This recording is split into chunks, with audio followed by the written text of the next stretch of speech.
Ninguém quer ficar no quase. No MMA é comum o uso do termo gatekeeper, usado em referência aos porteiros da divisão. Ser porteiro de uma divisão significa que você é um atleta respeitado e geralmente está perto de uma chance pelo título, mas nunca chega lá. É diferente daquele lutador que está há anos no esporte e nunca nem ficou no quase. Ser um porteiro da divisão essencialmente significa que você é um bom lutador, mas talvez não o suficiente. Então hoje vamos lembrar 10 lutadores que já receberam esse rótulo, mas acabaram esfregando sucesso na cara dos críticos, alcançando o topo do esporte. Então já deixa o like e se inscreve no canal. Eu sou o Coutinho da MMA no Ponto e aqui vão 10 porteiros que calaram os críticos. Número 10, Mark Hunt. Quando Mark Hunt perdeu em sua estreia no octógono contra Sean McCurkle no UFC 119, ele chegou a 6 derrotas consecutivas na carreira, mas o peso pesado conseguiu dar a volta por cima e logo emplacou 4 vitórias consecutivas, sendo 3 por nocaute, quebrando até o maxilar de Stefan Struve. Mark então encarou Júnior Cigano, mas acabou nocauteado de forma espetacular no duelo. Ele chegou perto, mas caiu. Hunt deu a volta por cima, vencendo uma das melhores lutas de todos os tempos contra Antônio Pezão, e mesmo que a luta tenha acabado como empate, ele ainda estava com moral. Mais um nocaute contra Roy Nelson e o nocauteador nato já estava na cara do gol de novo. O UFC precisou de um substituto para enfrentar Fabrício Verdun quando o campeão Cain Velasquez teve que sair do UFC 180. Então Mark Hunt finalmente conseguiu sua chance pelo título, mesmo que fosse o interino. Embora tenha começado bem, o gordinho engoliu o joelho voador de Verdun, mas mesmo assim não dá para ignorar a volta por cima que o Super Samoa deu na carreira durante a trajetória no UFC. Número 9, Thiago Marreta. Depois de cair no TUF Brasil e perder 2 das 3 primeiras lutas no UFC,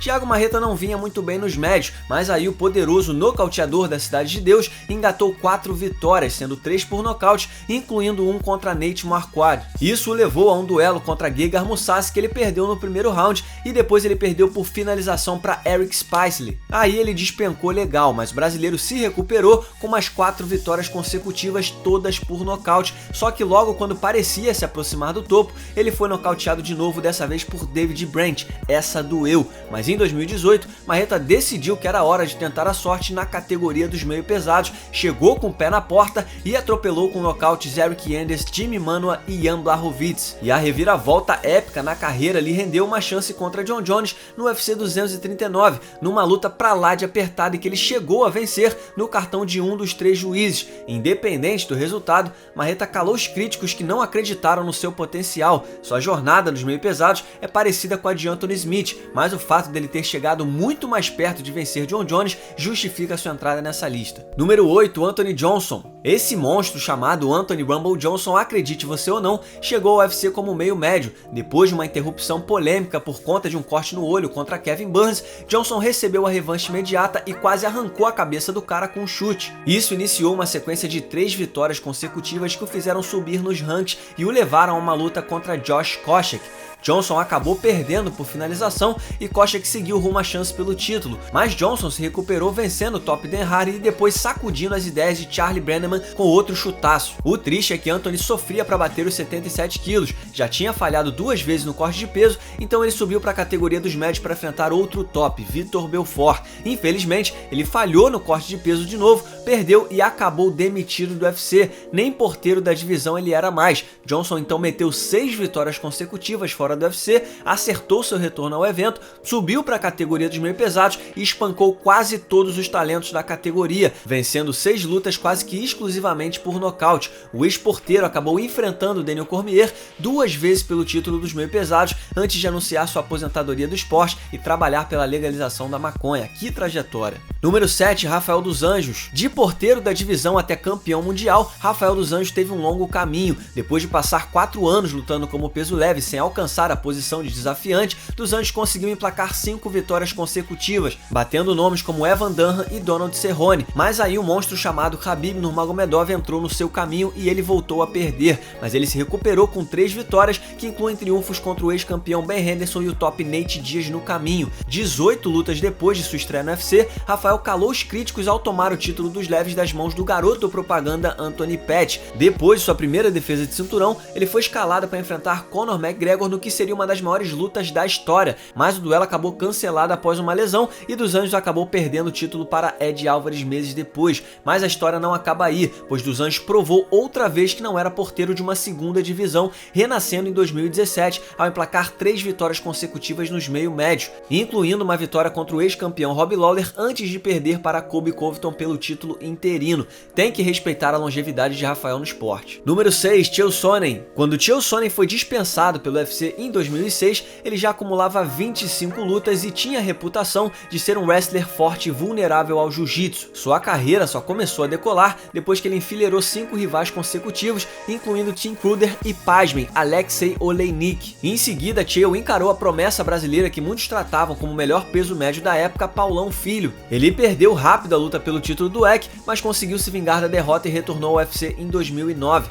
Uma vitória contra Demian Maia teria o colocado no topo, mas ele foi logo finalizado. Mais 3 lutas e Chael voltou para a parte de cima dos rankings e garantiu sua chance pelo ouro depois de bater Nate Marquardt. Depois de anos no quase, Chael conseguiu encarar o melhor peso médio de todos os tempos, Anderson Silva. O americano perdeu com um triângulo aos 45 do segundo tempo, depois de uma performance dominante, mas ele provou que não era só um falastrão que conseguia as coisas no grito e teve uma segunda chance pelo cinturão depois de derrotar os tops Brian Stann e Michael Bisping. A revanche com o campeão Spider vendeu quase 1 milhão de pay-per-views, isso tudo depois de 40 lutas na carreira. Número 5, Fabrício Werdum. Werdum começou com tudo na carreira, vencendo 8 das 10 primeiras lutas, incluindo nomes como Gabriel Napão e Alistair Overeem, mas ele não foi longe no Grand Prix do Pride de 2006, perdendo nas quartas de final contra Rodrigo Minotauro. Pouco depois, Werdum derrotou Alexander Emelianenko e logo assinou com o UFC. O primeiro rival, o ex-campeão Andrei Arlovski. O Vai Cavalo perdeu, mas se recuperou batendo Gabriel Napão e Brandon Vera. Sua trajetória rumo ao topo logo foi interrompida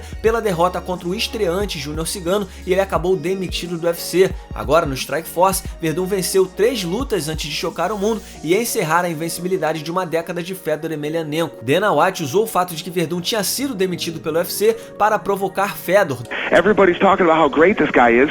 No, he's not. Then he goes in and loses to Werdum, a guy who we cut from the UFC for losing. E depois de uma derrota nas quartas de final do GP dos pesados do Strikeforce, Werdum ganhou a chance de provar que não era um porteiro da divisão ao retornar ao UFC em 2012. 4 vitórias depois, incluindo um triunfo contra Travis Brown, colocaram Werdum na disputa pelo título interino contra Mark Hunt e consequentemente o levaram a unificar os cinturões dos pesados contra um dos maiores de todos os tempos, Cain Velasquez, no UFC 188. Nada mal para um cara que um dia foi demitido pelo UFC. Número 4, Nate Diaz. No UFC, Nate Diaz sempre foi o cara que você enfrenta antes da disputa pelo título. Dana White um dia disse que ele não tinha capacidade para mudar o jogo. Depois de conquistar o TUF e emplacar 5 vitórias consecutivas ao chegar ao UFC, Diaz foi derrotado por Clay Guida, que depois enfrentou o Diego Sanches e recebeu a chance pelo cinturão por bater o Carpinteiro. Depois da derrota de Diaz para Gray Maynard em 2010, a luta seguinte de Gray foi para definir o próximo desafiante contra Kenny Flora. Na categoria dos meio-médios, Nate venceu 2 consecutivas até perder para Dong Hyun Kim, que enfrentou Carlos Condit, que acabou enfrentando o irmão de Nate, Nick Diaz, em disputa pelo título interino. Nate então voltou para os leves e venceu 3 lutas consecutivas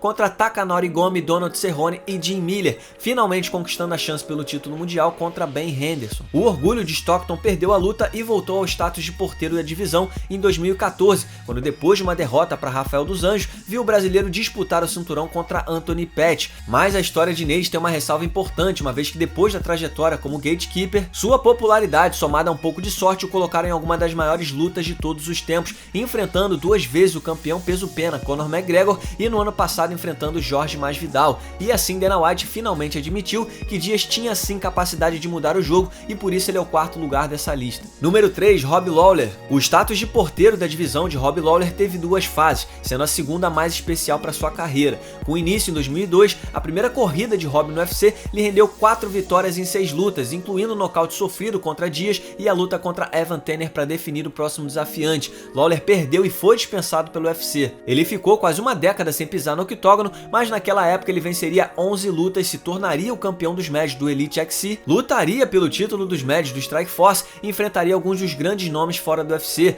No retorno em 2013, Lawler desceu para os meio médios e venceu 3 seguidas, atropelando nomes como Josh Koscheck e Rory MacDonald. Isso o levou à disputa pelo cinturão vago da categoria contra Johnny Hendricks. Lawler acabou perdendo, mas logo se recuperou, nocauteando Jake Ellenberger e batendo Matt Brown. Só que dessa vez, na revanche, ele venceu Johnny Hendricks e ficou com o cinturão antes de fazer 2 disputas de título clássicas contra Carlos Condit e Rory MacDonald. De lá pra cá, Robbie perdeu o título para Tyron Woodley e perdeu 4 das últimas 5 lutas. Apesar disso, 2 dos rivais disputaram o cinturão logo depois de vencerem o ex-campeão. Depois de quase 20 anos e uma trajetória épica até o título mundial, chamar Lawler de porteiro da divisão hoje é mais uma honra do que um insulto. Número 2, Michael Bisping. Se um dia você precisar de um bom exemplo de perseverança, use a carreira de Michael Bisping. Depois de vencer o The Ultimate Fighter, Bisping venceu as 3 lutas seguintes como meio pesado, antes de perder na decisão dividida para Rashad Evans, que acabou disputando o cinturão depois de nocautear Chuck Liddell em seguida.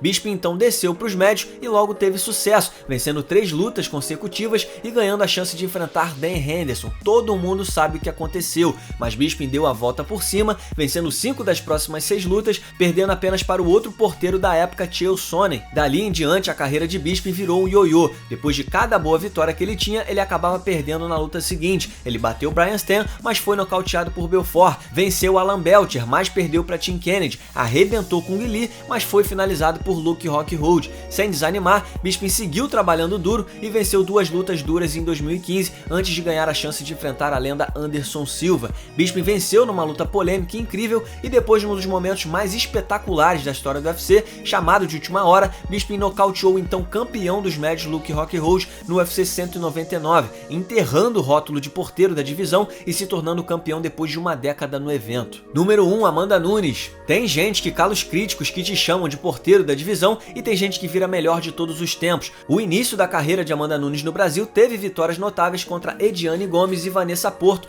antes dela assinar com o Strikeforce e nocautear Julia Budd. Depois de chegar perto de uma chance pelo título, Amanda acabou derrotada por Alexis Davis e depois de uma luta cancelada contra Cat Zingano, ela migrou para o Invicta FC, mas logo foi derrotada em sua segunda luta na organização por Sarah Dalleilu. O nível de Amanda foi o suficiente para que ela assinasse com o UFC, onde ela teve sucesso no início ao bater nomes como Sheila Gaff e Germaine Rendemir, mas quando estava a um passo da chance pelo cinturão, ela perdeu para Cat Zingano e outra vez o sonho desmoronou. Amanda então emplacou 3 vitórias consecutivas contra nomes como Shayna Baszler, a ex-desafiante Sarah McMahon e a atual campeã peso mosca Valentina Shevchenko, e seu status de gatekeeper estava evidente quando ela encabeçou o UFC 200 contra Miesha Tate pelo título peso galo. Tate era favoritaça, ninguém tinha a ideia de que estava vendo ser coroada uma das maiores campeãs da história do esporte. Nunes brutalizou Tate e nunca mais olhou para trás, vencendo 6 lutas pelo título e atropelando todo mundo. Ronda Rousey, Holly Holm, Valentina Shevchenko, Cris Cyborg. Ela é campeã dupla, ela é a campeã mais vencedora de todos os tempos e não tinha a menor chance de Amanda não liderar essa lista. E aqui vai um salve para Tommy Tuhold, que escreveu essa lista. Você pode seguir o Tommy no Twitter através do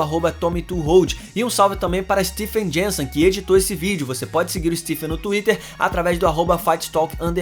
Muito obrigado por assistir, não se esqueçam de deixar o like e se inscrever no canal. Nós teremos vídeos semanais por aqui. Deixe também o seu comentário sobre o vídeo logo abaixo e siga-nos nas redes sociais. Muito obrigado mais uma vez e até o próximo vídeo.